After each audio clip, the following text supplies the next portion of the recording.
Yo, yo, yo, welcome to another episode of the Culturally Controversial Podcast. I'm your host, Simply Nicholas87, and my co-host, Ty H. Good evening, good people. Glad to be back with you again. Hey, for all the new people out there, hit that subscribe button, hit the like button, hit the share button. Tell a friend to tell a friend. That's what we say on YouTube. Tell a friend, tell a friend. But tonight, we finna talk playoffs. Playoffs. Playoffs. We talking playoffs. And I got two special guests here with me tonight. So I want all y'all to tap in, engage like we usually do. I want to welcome Coach Allen and Coach Harris. Um, Coach Allen from Anson and Coach Harris from 71st out of Fayetteville. Um, thank you guys for coming on at your busy week because I know it's a busy week for both of y'all. So we really appreciate y'all for coming up. Yes, sir. Absolutely. Thank you for the opportunity. We always appreciate you guys and what you do for us. Yeah, man. Thank you for having me. I'm always on here for some reason. You already know. We're all one big family. Yes, sir. All right, Ty, I'll let you kick it off. All right. I'm gonna start with Coach Harris since he's the visitor. We'll say. Um, you guys coming off of a season where you were the state runners up in Class 3A, lost a heartbreaker on the final drive to the Hickory Red Tornadoes. Seemed like coming into the regular season and just looking at your Facebook and everything, didn't seem like you were satisfied with how your team came out the gates to start the season. Was that a hangover from the state championship loss? And do you feel that going into the playoffs, the guys got their mojo back? Well, at the beginning of the season, I wasn't happy with the way we came out of the gates. I think I took it more personal because I think we were lacking in special teams. I'm a special team coordinator, so I felt like I was dropping the ball.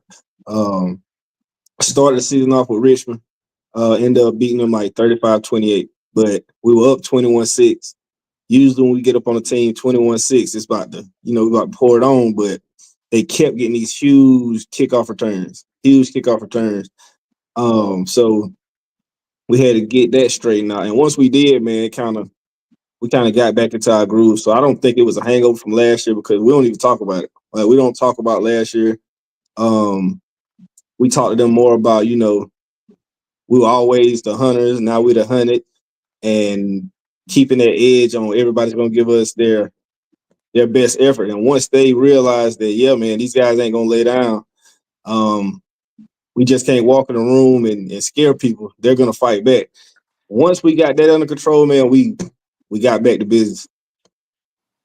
Nice. So you're confident and you like what you're seeing at your team. You feel like everyone's focused, everybody understands the mission and ready to roll. Yes, I'm very confident in my guys, man. Like I was telling my head coach, I feel better about this team going into the playoffs than I did about the team last year. I was very high on that team last year. Um, but I feel really good about, where we're seated. Um, the attention to detail the guys are putting forth in film study and practice.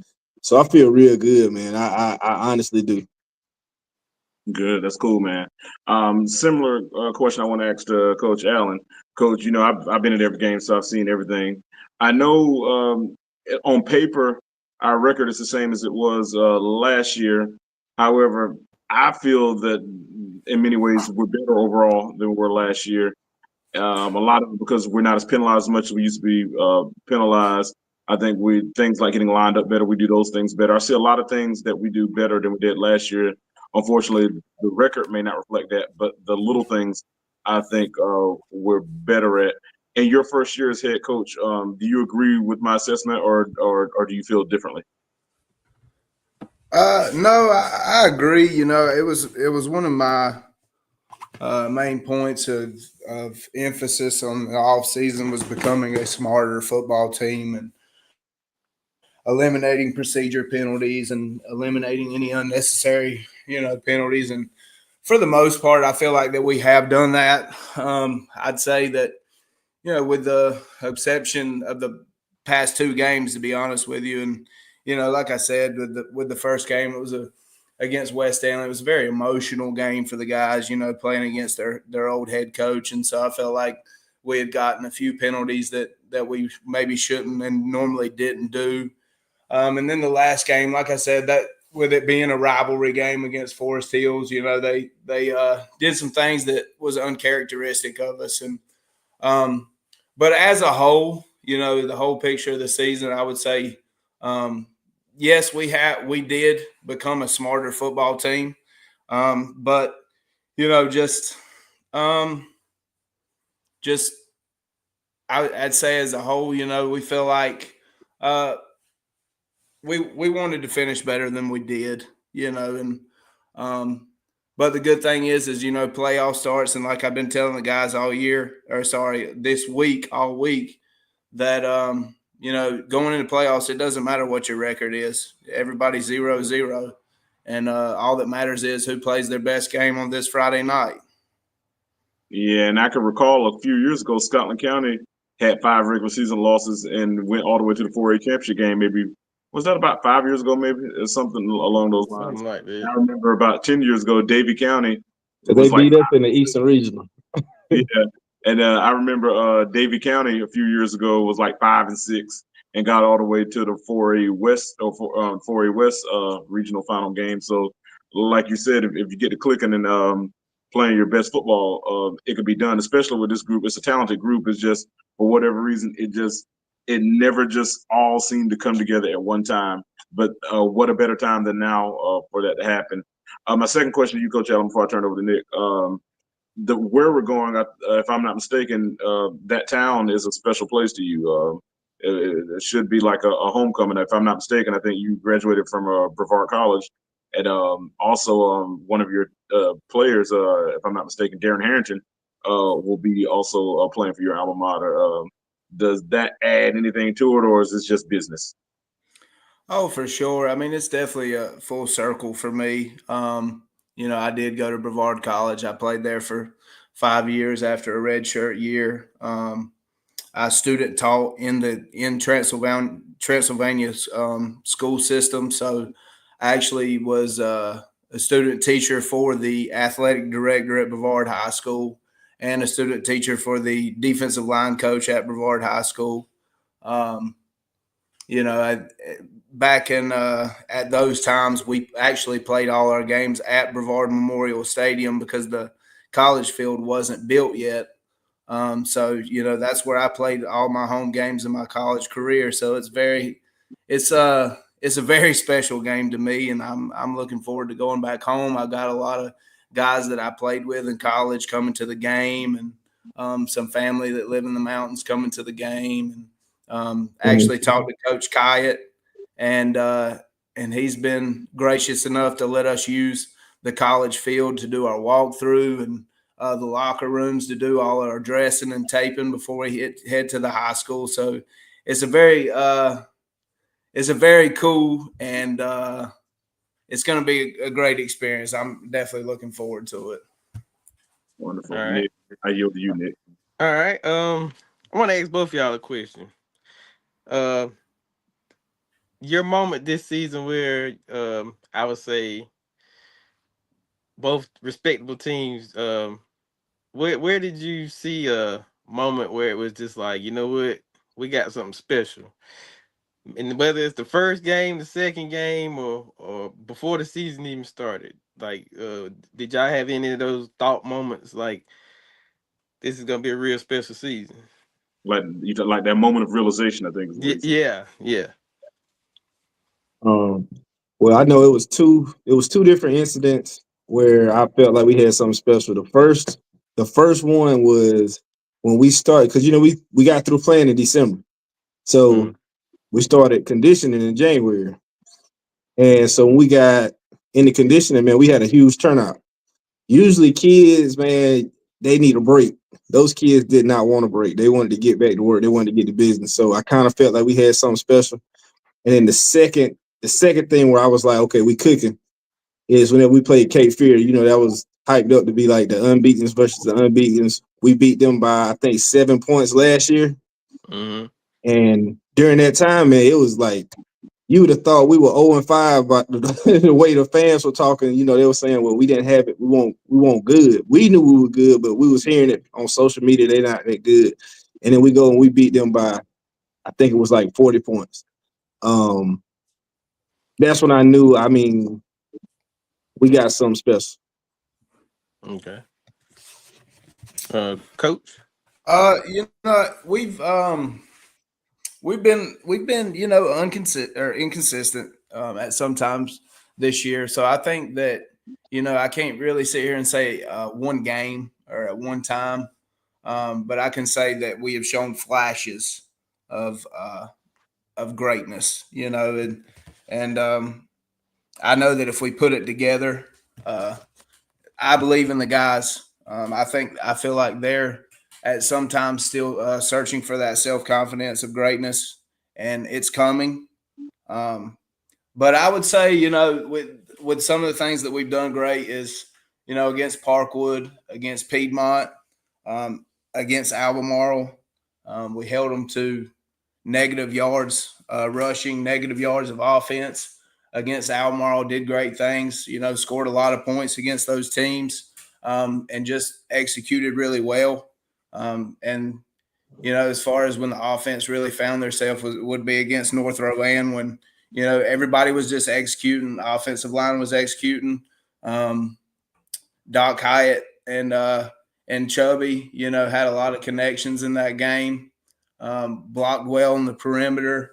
Um, you know, so I would say for us, it's not really one game, but just flashes of greatness throughout the season. I want to piggyback on what you said, Coach Allen. I'm gonna give you a little bit more credit than you give yourself.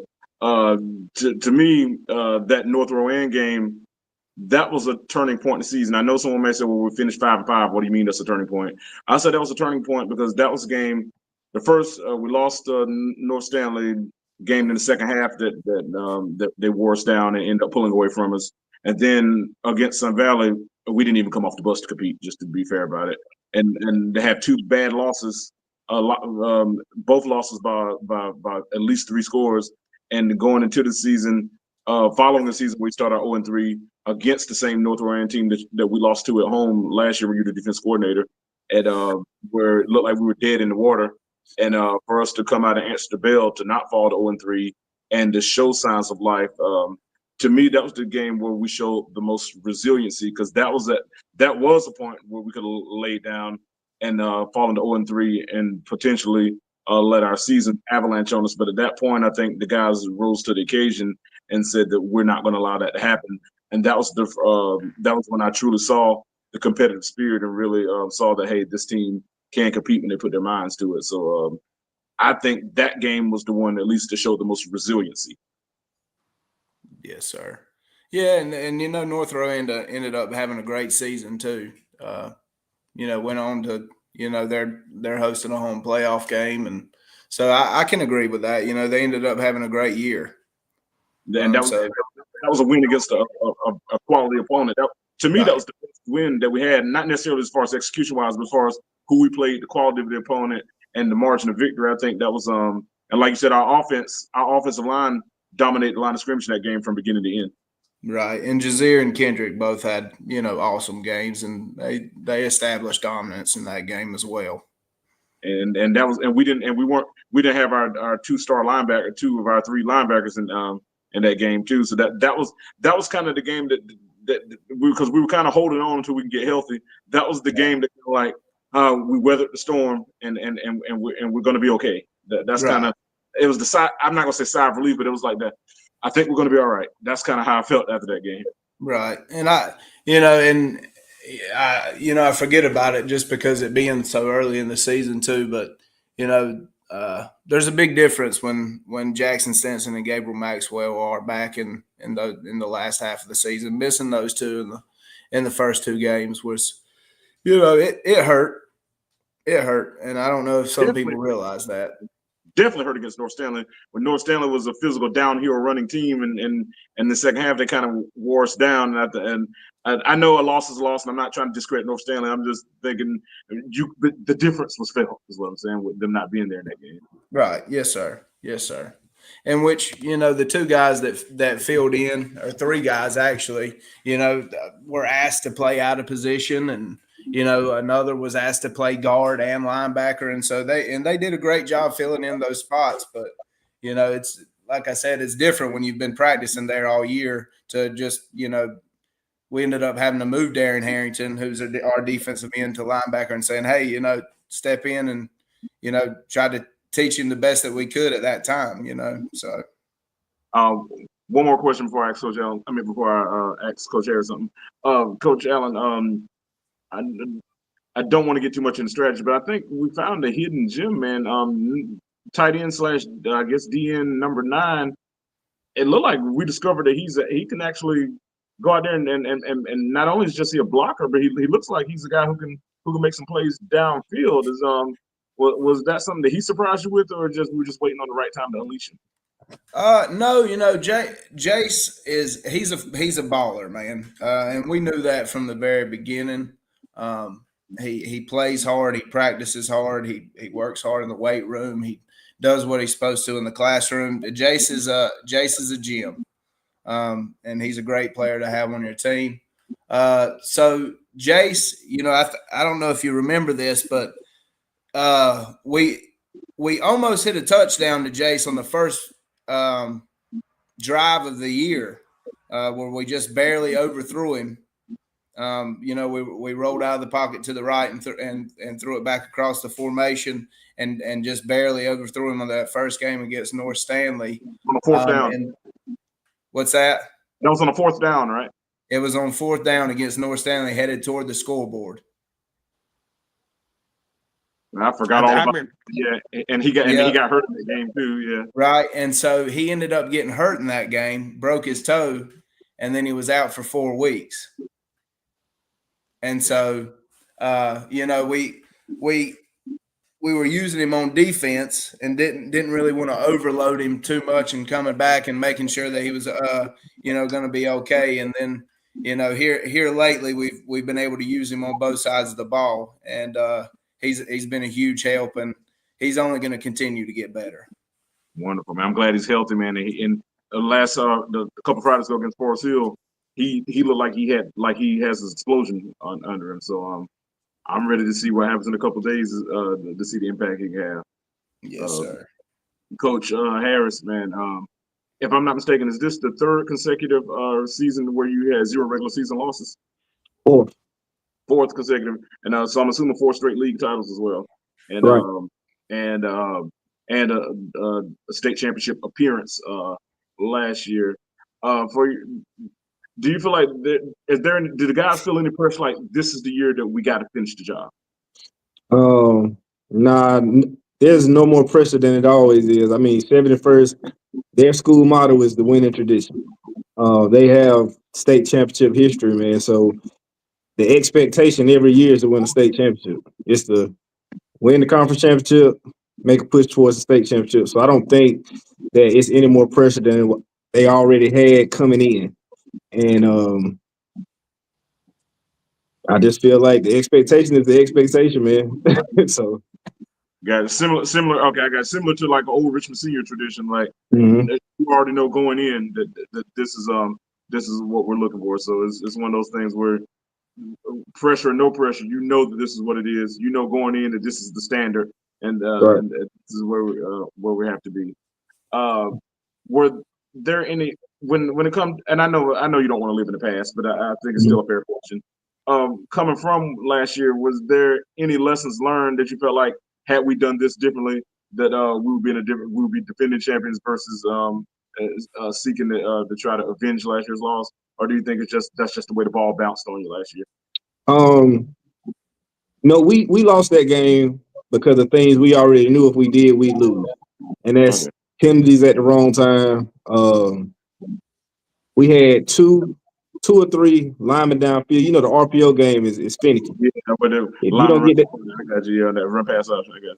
And then our offensive linemen are dogs, man. Like they don't want to fake block. They want to go block somebody. So they get a little over aggressive. And if we don't get that ball out fast enough, then we get the penalty. So it was just untimely penalties, man. Other than that, I feel like we played the best game we could have played. Fair enough. Um, Nick, I yield to you, man. All right. We got a question in the chat for the coaches. As coaches, do you feel NIL will be disruptive in the building in building stronger teams? Good question.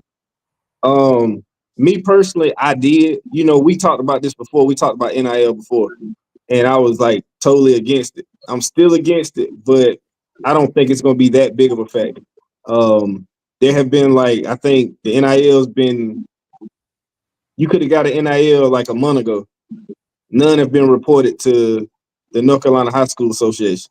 So there's not even nothing's happening with it. So For I now, don't at think. least. Yeah, and Right. now at least, but I just don't feel like it'll be that big of a disruption. Um, you see how it worked out with the kid from what was it, Reedsville, Refield, whatever it Yeah, went to province, he went back. and then went right back. So it can't be that lucrative for a certain now you and he's one of the top kids in the country. So I don't think it's gonna be that big of a deal. Right. Yeah, no, I'm with Coach Harris. I don't think it's going to be that big in North Carolina high school athletics. There's and from what I've looked into it, there's a ton of paperwork, a lot of legality going into it. I think to get it done, it's really hard, and it's a long process to where I especially don't see it hitting small towns like ours. Yeah, and to expound on that, with a few exceptions, and I'm not accusing anybody of anything, but like unless it's a lucrative area like Valentine area or Weddington area, unless you're in lucrative areas like that, I would say the majority of the North Carolina communities are communities of working class people, where that seems like that would be a financial challenge anyway. So I get what you guys are saying. I think right now all that is in the infancy stages, so the conception haven't even been formed yet. So I would think in a place like Texas, uh, um, I feel like they'll probably be the ones that set the template for how it's done, and then I think then it'll be a copycat thing from there because given the fact that they spend money like that down there, but right now I don't even see the lucrative funding in North Carolina for that to be a big deal right now. And I think you guys probably feel the same way I do on that. Right, Yeah, I do. yeah. Agreed. Oh, sorry, go ahead, Nick. No, I'll go ask Coach Harris a question. I know I've been seeing out in being that the football group on Facebook. Yeah. Listen, man, I get what you were saying about that whole the what schools that we were talking about? J.H. Rose Mm-hmm. and Rebuild. so what was the deal with that? That's what I want to explain on. Um, I was kind of ticked off because I seen that J.H. Rose, they only won 2 games. They were 2-8. Then you got a Westover team that went 7-3. But the 2-8 team got a higher seed based off RPI. I just feel like the RPI system is flawed, man. You can lose all your games and still have a higher RPI because you schedule tougher teams. If that's the case, and I just want to get to the playoffs, I'll just front load my schedule in the non-conference with a bunch of world beaters, not even looking to win, knowing that's going to get me in the playoffs. And I don't think that's right. I feel like whoever's on your schedule, you either beat them or you lost. If you lost, then you lost, and that should be held against you. It shouldn't be well they lost to Chambers or well they lost to Myers Park. Now it shouldn't matter. You lost. So I just feel like Westover got the raw end of the deal. They went 7-3 and got the last seed in the playoffs. And that team got like, I think they're like a 20, top, well, like a low 20. And I was ticked off about that, man, especially, with us being undefeated. And we got the 2 seed and the 1 seed, another team out of that conference with J.H. Rose. They lost the game and they got the 1 seed, which All I'm not right, complaining about because I love where we seeded it. But Yeah. all right. Before you get into Nick, I want to follow up, Coach Harris. I agree with the overall spirit of what you're saying. There's some components of it here and there where I might play devil's advocate. Let me ask this. By the way, a 2-8 team shouldn't make the playoffs under any circumstance. I agree with that. mm-hmm. They shouldn't be seated anywhere. They should be at home, no matter what the RPI is. So I want to agree with that. I agree. let me ask: does Jerry Rose play in a split league? They And then do. for people listening, don't know what I mean. A split league meaning the league, just like Anson plays in the Rocky River 3A 2A. Are they like in a 4A 3A league? Yeah, they're in that 4A 3A with New Bern, Havelock, Jacksonville, I and got I forget the other ones. it's fine. I got you though. Jacksonville North Side or something like that. But I got you. Was it because if Parkwood made the playoffs from our conference? I know they got the final seed, but the only reason they made it is because there are two 3A teams in the conference, and when a split league, whichever one finishes highest in division, ordinarily gets treated like a conference champion so long as they're above 500, whereas Parkwood finished below 500, so they didn't get conference champion seeding, but they still got an automatic bid in the playoffs because they finished as number one 3A team. Did Rose get in under that same stipulation? No, they were like the third or fourth best 3A team in their conference. Havelock, Jacksonville, and I forget that other school, but they're 3A schools. So So they received an at-large bid with a 2-8 record. yeah, solely Yep. based off RPI. Yeah, here's the so they finished sub 500 in their conference. I understand the RPI concept, and I know in college basketball and stuff the way it used to work is winning percentage, opponents winning percentage, and opponents winning percentage. I know strength of schedule there are components of that. Yes, I believe in rewarding people for strength of schedule, but at the same time you have to win some of those games too. Exactly. Right? If you're not winning the games, then you put, you have the strength of schedule, but at the end of the day, we have to reward teams for winning, and there has to be Correct. consequences for losing. And in your conference, you don't choose who's in your conference. You choose the. Now, granted, I do believe in scheduling tough teams. Like I don't want to play. I mean, and no diss to my friends out of Monroe, but I don't want to play Central Academy of Technology and Arts teams like that for 4 straight games because it creates a false positive. At the same time, I want to schedule tough teams, but I want to win some of those games too. In a Right. situation like that sends the wrong message what the NCHSAA is doing because what they're doing is de-emphasizing the importance of winning, and that needs to be addressed to keep things like that from happening. But go ahead, Nick. Okay, but anyway, I was ask Coach Allen. First year as a head coach. Could you tell me some of the positives and negatives that you learned during the process of your first year as the head football coach of Anson? Yeah, so before I forget, I wanted to make a comment about the RPI. Okay. Right now the RPI system is basically it's 30% of your winning percentage, 40% is your opponent's winning percentage, and then the other 30 is your opponent's opponent winning percentage. So Gotcha. basically that's how they get the RPI. They actually sent out a survey to all the athletic directors today. Q Tucker did, and all the North Carolina High School Athletic Association, basically asking all the athletic directors how they felt about the current RPI system, and they sent out 4 different, possibles and which they're going to go off of in the next couple years. And, pretty much all the other possibilities. They basically asked, do you like the one now?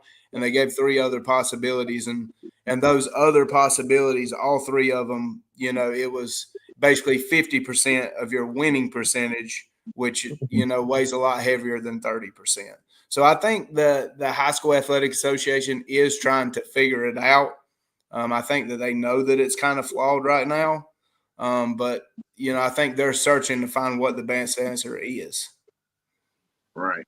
Okay. So, which, I don't know if you guys saw, but, the new realignment's coming out and all the ADMs came out today and what the classifications are going to be for the next 4 years. So Yeah, we're 925. I see. That's playoffs and all these numbers coming out. It's an exciting time of the year right now. So, but anyways, I wanted to talk about that before I forgot, Nick. I'm sorry. Oh no, you so good. You good. Man. good. That was good stuff. Yeah.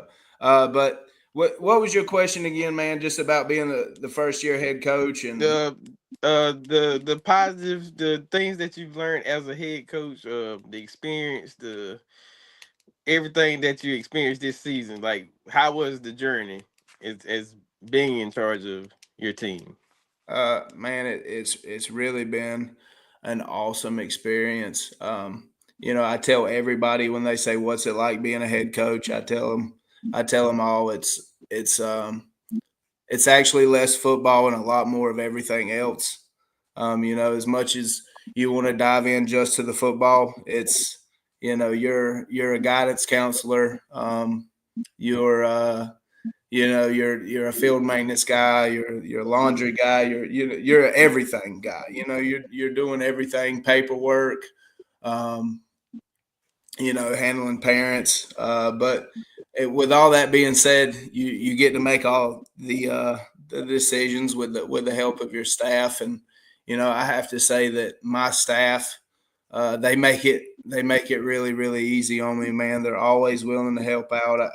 I can't thank those guys enough. On my coaching staff, I love each and every one of them. But it's been a learning experience. Too. And, I feel like, to be a great coach, you have to be an everyday learner. You don't know everything. You have to, navigate through of the decisions that you make and always think, was that right decision? Would I do this next time? And you live and you learn from them. But I would say through all of it, I've loved every minute of it. I love my guys. I love my coaching staff, and I just super blessed, man. Super blessed. Hey, Coach Allen, I want to go back to about the ADM thing. I saw tonight that Anson is listing 925 kids. That's an uptick from last year. Last year was 880. I believe the year before it was 860. I remember back in 19 when we won our league, it was down to as low as 785. It's looking like that number's trending upward every year. Is that something you pay attention to? And is that something that makes you excited, knowing that the more people we have, the opportunity for you to even get more athletes and train them up and implement your system? Is that something you pay attention to as far as elevating the program? Oh yeah, 100%. And I something that I've noticed is across the state, it seems like everybody's getting more kids. The state of North Carolina is growing. But in Anson County, seeing our numbers grow and get back up to 925, and yes, it's very exciting, and to see that now we're gonna be in the 4A classification out of 8, and kind of seeing how it can all pan out is exciting. I've actually went to all the Pop Warner games this year and saw from the 7-on-7 flag team all the way through to the middle school team, and there's a lot of talent in the younger generation and the youth, and look for I really look forward to coaching all those kids. Man, speaking of that, your JV squad, man, I feel like that you got to be proud of. Speaking of resilience and coming back from adversity, at the beginning of the season, your JV squad really struggled mightily coming out of the gate. But towards the end of the season, they had a chance to win a conference championship. The last game of the season came up a little short. Are you excited from what you got coming up from JV, and are you proud of how they were able to turn the season around after that horrific start? Oh yeah, 100%, man. There's that the JV group, they did a really good job at battling back this year. Like you said, they started out 0-2, and it wasn't a pretty 0-2 either.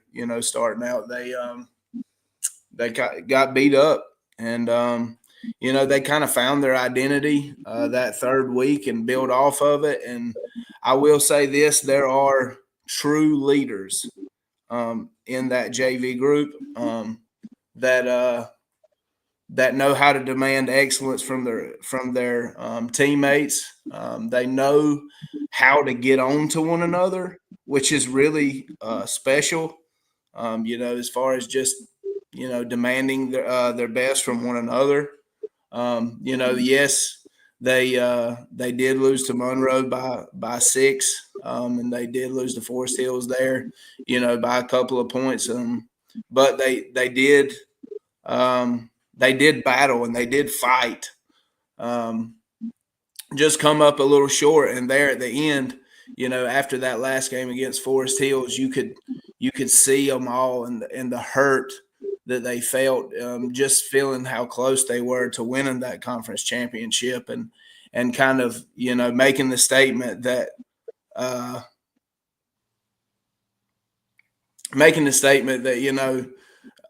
Anson's not the little brother anymore. Right. To Forest Yeah. Hills and Monroe, and so, but they said, look at the difference between last year and this year on the JV. That Monroe blew them out.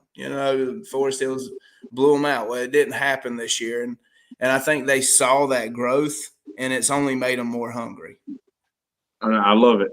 And Sam Williams, our buddy, friend of the show, he's one of the coaches of one of the Pop Warner teams.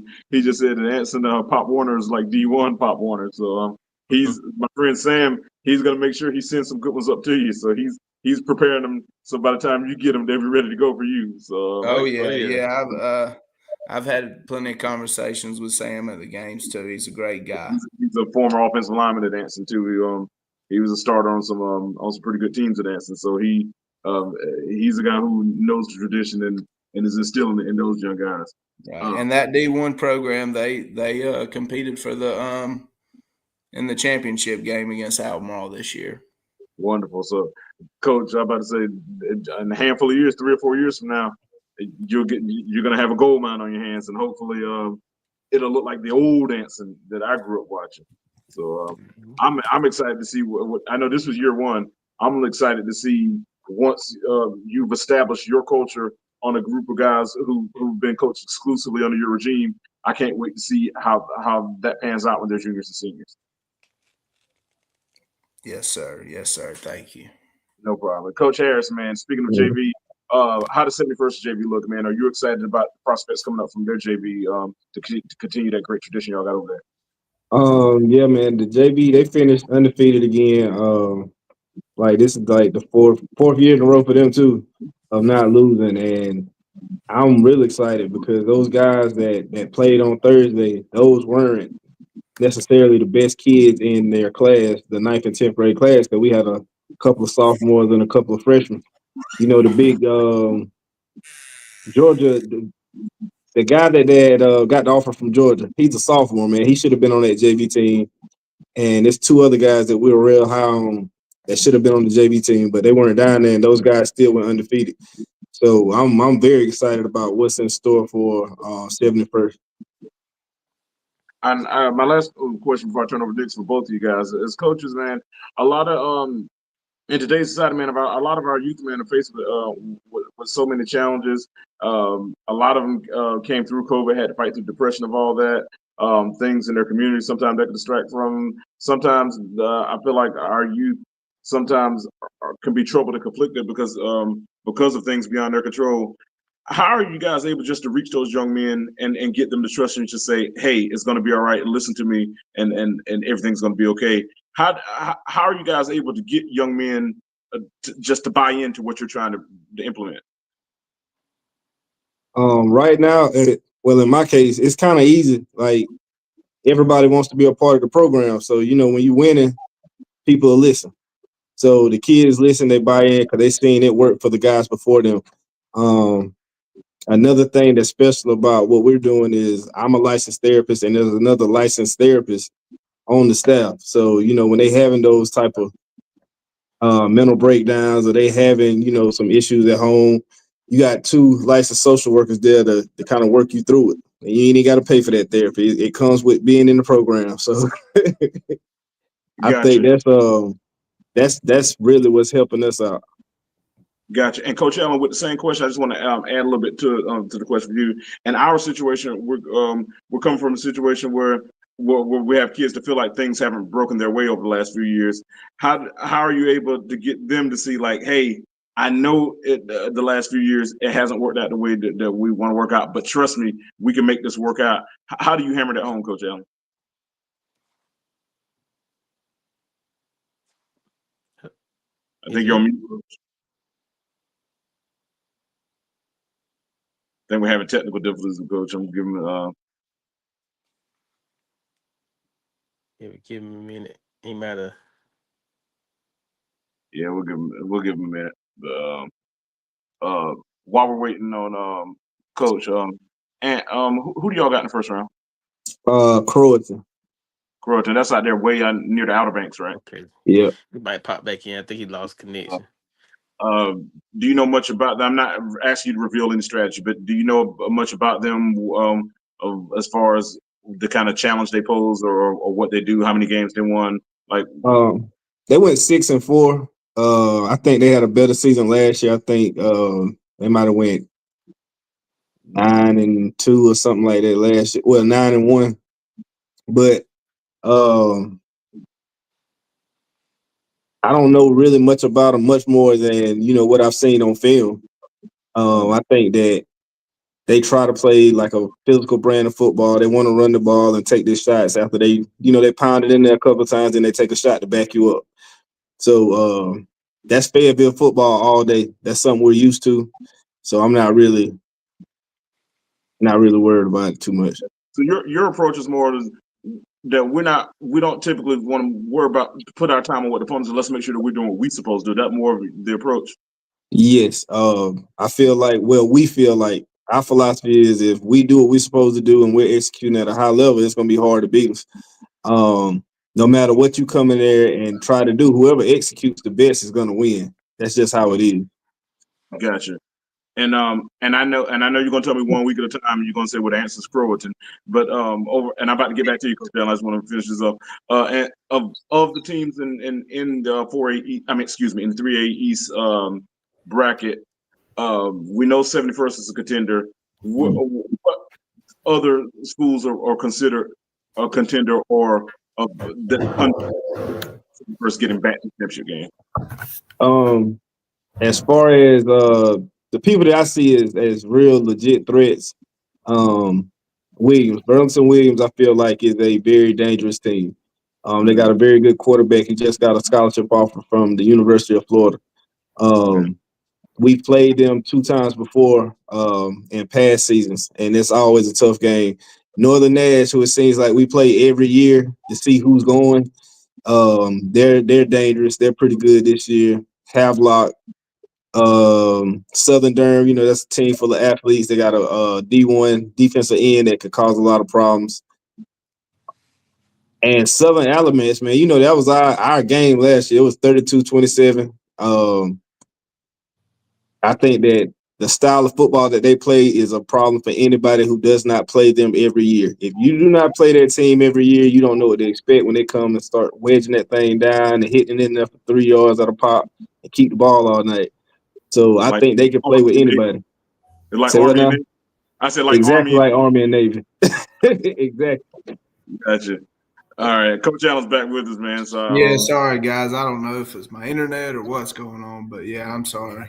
it's all good, man. I remember my question. The question was in your situation, I was talking about getting people to buy in. I said in our situation is a little different.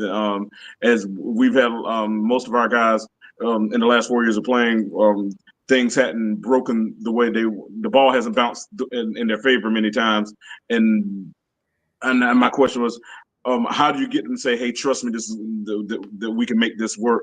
How do you convince them when many times they might already feel discouraged, like for whatever reason we can never catch a break? How do you get them to say that, "Hey, just trust me, and we can make this work"? I think it doesn't happen all at once. It's a process. We preach to our guys, doing the right thing all the time, the way that it's supposed to be done, when it's supposed to be done, and I feel like that the guys are slowly starting to buy into, we're trying to give them this vision of how to do something that they've never done before. You know what I'm saying? And so and piecing together and puzzling all these things of, how we establish a culture and how we become champions and putting this puzzle together. Like I said, it's just a process and learning, day by day of how it happens, especially when you have a group that isn't necessarily used to winning championships. So, like I said, I feel like it's a process and a trust that has to be built. and I see it happening every day. I think that we're continuing to get better, and the buy-in and the process it's going in the right direction.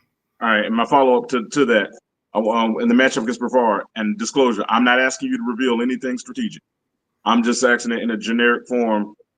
What do you need to see out of your team in order to pull an upset against Brevard? Physicality. So I'm sorry. So Brevard is a plays that physical mountain style of football, as they say. 100%. They are your typical mountain style football. They they're, but on the other hand, they're very multiple in what they do. They'll hop into a lot of different formations. They'll get into 12 personnel, 22, 11. They'll get in a lot of different personnels, and but as far as what they do, they try to run power. They try to run wide zone. They try to run inside zone, and they're really good at it. They're big up front. They block well on the perimeter, and just when you start loading the box, they'll try to hit you with a play action pass. So, and they're good at it. They got two quarterbacks that they're a two quarterback system that are both very athletic, and they like to try to get both of them out of the pocket and throw the football. When they have to, or when they want to, not necessarily that they have to against most teams, but I would say with our advantage is, I don't think they've played as tough a schedule as some others have. I don't think they've played as a tough a schedule as we have. Okay. But to no discredit to them, they are a really good football team. They're really physical. You see it on film, and so that's something we've challenged our guys all week. You're going to have to play a physical brand of football this week if you want to go out there and compete, because they are a physical football team. And it sounds like we're going to have good eye discipline in the back end, not get caught with the guys. And it also sounds like we're going to have to tackle well as well. I mean, I know that's every game, but I think in this situation, what a team that's wanting to be physical with is we have to bring the ball carrier down at first contact. We can't miss tackles and allow them to get yards after contact, or it sounds like we could be in for a long night if we don't do what we're supposed to do. Right. On the flip side, and without getting into strategy, do you think that our speed is something that they're used to seeing? I would say not in and out every week. No. Okay. Not in and out every week. Okay. I'll pull back a little bit because I want us to win, and I don't want to do anything to tip your hat. So I'll cool off on that. But I just wanted to kind of get your pulse on that matchup and how you feel about your squad going to that matchup. Let me. Well, I'll say this. I'm 100% confident in my guys. I know that if they go out, I know that if they go out there and do what they can do, we give ourselves a really good chance. But I will tell you this much: we will have to play one of our best games to go out there and beat them, because they are a good football team. Fair enough. And I'll put it like this: I hope they relish the challenge. That's right. Because anything that's easy is not worth having. Anything worth having, you have to compete and battle for. So I hope they relish the challenge, and I hope they're ready to compete. And I have no, you'll have them ready. Right. And we in my first meeting with my group of seniors, they talked about different goals that they had, and opportunities have come and gone. But the goal that sticks most in my mind about the senior class is they said they wanted to do something that makes their class memorable. And so I've told them, here's another week in which you have an opportunity to do something that is memorable, and that's win a playoff game. Your senior class winning a playoff game, because that's something that hasn't happened since 2013. Correct. When Coach Hyatt led us to a victory over Southern Guilford, 30-20, I was there. Right. And so, like I said, I think we've had a good week of practice. I think they're ready. They just got to go out there and believe in each other and stay together, and we have a really good shot. I love it. Nick, I yield to you, my friend. Oh yeah, let's have some fun, man. I want to do a Mount Rushmore. I'm gonna ask both of y'all of the best North Carolina players you've ever seen play, heard about, or coached. Your Mount Rushmore. Yeah, no matter who go first. Um, okay. The first one on my list is how many people on Mount Rushmore? Five, right? Four. Four. Four. Ah, ah. So, all right, Antoine Marsh, he's definitely up there. Your former teammate. Yes, he's definitely up there. He was a freak of nature. Um, Harold Landry, that played for Pine Forest, he in the league right now. That kid could do everything. When I had to coach against him, it was terrible. Like he did everything. Um, Zamir White, Scotland County Raiders, Oakland County, Vegas Raiders. Yep. and I would say Chris Lee. Former Independence Patriot, Florida Gator national champion. Whatever. My four. I would say for my four, I'm originally from Stanley County, so my first two is going to be Stanley County guys. T.A. McClendon. Albemarle Bulldog. Yep. Look at that. Watching him grow up, it was, he was different, man. He was different. Wolfpack. And then I'd say number two, I have to go with Quantavia Sturdivant. Your former teammate and former coaching colleague. Right. Number three, say somebody I played against in high school, ended up going to the league, being very successful. Jamison Crowder at Monroe. Wide receiver. Yep. Really good football player. And then, number four, I feel like I could name a lot of different people, but I guess I'm gonna say Sam Howell with Sun Valley. Sam Valley, yeah. Yeah, and North Carolina, Washington Commander. Right. That's pretty dope list, man. Yeah. Hey Nick, you gonna let us do ours? The host do ours too, since we're doing. Oh, I mean, yeah, you can go. Yeah, I'll go with that. Yeah. All right, because I'm about to add a little. I'm gonna sprinkle a little more orange in it. Okay. All right, and this is in no particular order. I'm just gonna name four guys. I'm Keenan Allen, the Okay. former Northern Guilford Nighthawk and current Chicago Bears wide receiver. Mm-hmm. Chris Lee, former Independence and Florida Gator quarterback. Mm-hmm. Johnny White, former Asheville Cougar and played in the league as well. And Stephon Anthony, the former outside linebacker for Anson Senior High School. Okay. My list is a little different. It's about one or two, and then about the same. Number one, say James Kirby. Big Game James. Big Game James. Two, I'm gonna go with Chris Leak. Three, Johnny White. Bad boy. And four, probably under a lot of people's radar, Norman Whitley. I can't Normal hate was him. good. Norman was good. was a beast, man. Norman Whitley. Let me tell you something, Norman man. I don't know how he did it, and I don't know how Houdini did it. But that man could get through a line without getting touched. And I don't know how. Don't ask me. He just can do it. Played at East Carolina as well. But yeah, Norman Whitley was a bad boy. He We was. dealt with that joke all through middle school. Man, the crazy thing about the Mount Rushmore, man, it's hard when you can only name four guys, man. That puts you in a bind because you're gonna leave somebody out.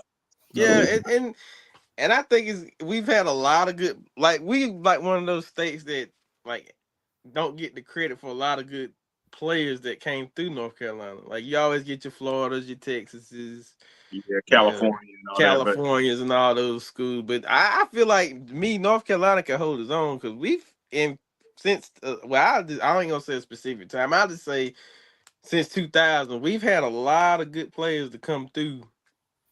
I think a lot of that is inspired by the birth of the Carolina Panthers. I think because traditionally the state of South Carolina was known as to having more of the pro-ready type athletes. But I think once the Carolina Panthers got here in Charlotte and the resources, the coverage and everything affiliated with the Carolina Panthers, I think that infused the infrastructure of North Carolina high school football, and I think that kind of helped drive that. Number one, the Charlotte 704 region and the 919 region are two ever growing regions, and I think those areas have been infused with athletes. Even in a small area like Anson County, we've always had athletes. It's just that sometimes it could be things where our athletes got in their own way, such as the classroom, that type of thing. That's why I include Stephon Anthony. A lot of people don't realize about Anthony. Not only was he a great athlete, he graduated 8th overall in this high school class. So he was the true epitome of a student athlete, and went on to play 5 years in the league, was a first round draft pick. So I couldn't make a list of a Mount Rushmore of who I've seen without putting Stephon Anthony on it. Agreed. We got some people in the chat. They throwing these in there. Is it Kevin Parks? Boy, West Rowan. Yeah. Man, somebody tell Sean to get off of here. That list, no. Be for real, son, man. Come on now. You playing. Kevin Parks was a great running back, though. Played at Virginia, played at West Rowan. I knew this. He beat Kevin Parks, too, in 06. Coach Grooms and the Bearcats beat a number 1 seed at West Rowan 17-7 in 06 playoffs. Nah, I can't. I give him Chris Lee. I give him Chris Lee. That's it. And who do you think better, Mario Rayler or Muhammad Massaquoi? Massaquoi. I think Mario Rayler because he was slower. Like, man, when you slower, you got to do more to get that separation, man. I think Massaquoi. I think Muhammad Massaquoi went further and did more because he had more speed. But as far as like route running, ball skills, I'm taking Mario Rayler all day, every day.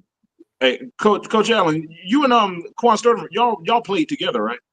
Well, Quan is actually, he graduated and went to college the year I came into high school.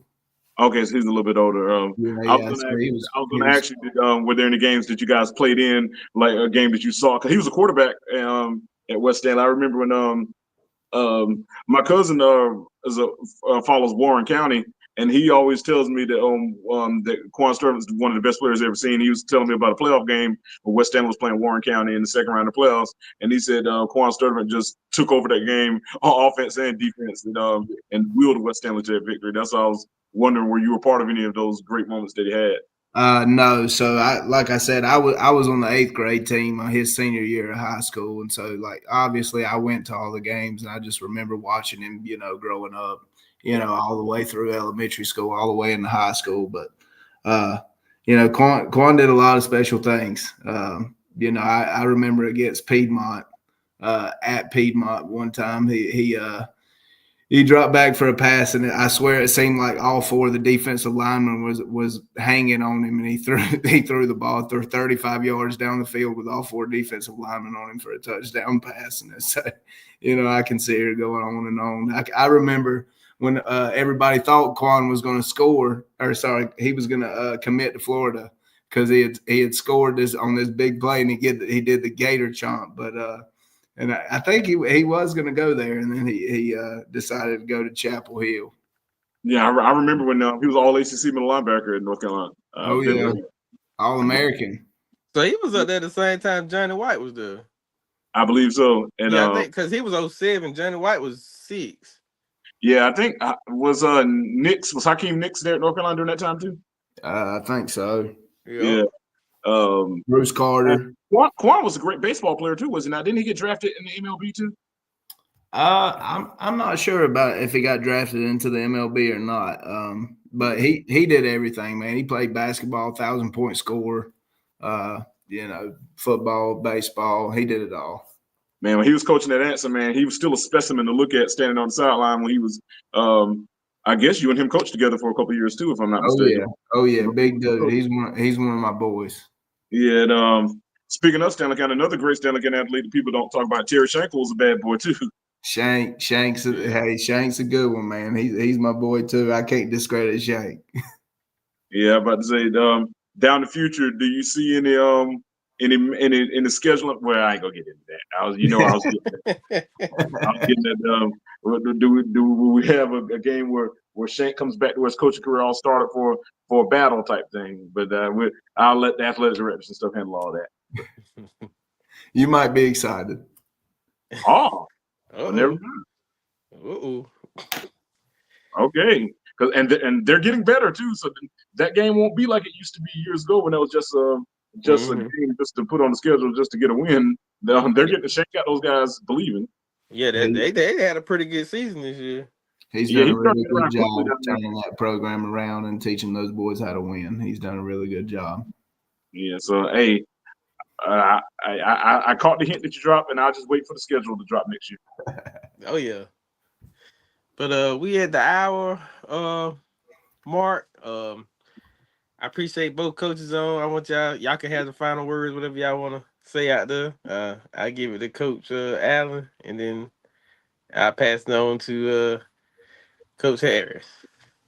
No, I just want to say thank you guys for giving me the opportunity to speak on the show. I tell you guys every time you come and speak to me at the game, I appreciate each one of you and the support. Our guys, they appreciate you. Making Anson football important to you and trying to get it out to the community. I can tell you with these guys, they're a really good group of guys, and what they truly want is the community to get behind them and be proud of them. And so thank you guys for having us today. And I hope you guys can make the trip to Brevard. And We there. I will be there. We'll be there. and I pray that that we show up and we do what I know that we can do and what the guys can do. So thank you guys. No problem. Thank you, Coach. Hey man, I just want to appreciate you. Say I appreciate you guys for always, having me on.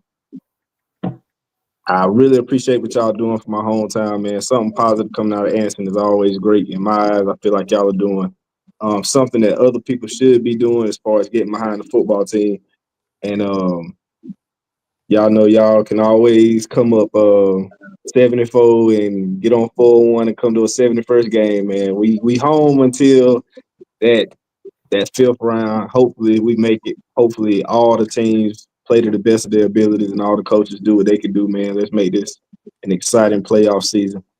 And just hope to see y'all again in 5 weeks, man, talking about a state championship game. All right. All right, I want to respond to what it said. I would love to go to a 71st game, but I won't be able to because I'll be at Anson's next playoff games. Well, I know that. I know you ain't gonna miss them, so I don't expect you to. Yeah. We got somebody in the chat. Let's see. Sam Williams says, Coach Allen, thanks for the hospitality and support for all levels of Anson football. No doubt, man. I appreciate you and what you do for those kids. No doubt. Sean Willis says, Coach Harris, good luck on the playoff run. Coach Allen, let's Appreciate it, do bro. the same as well for Anson. Thank you, sir.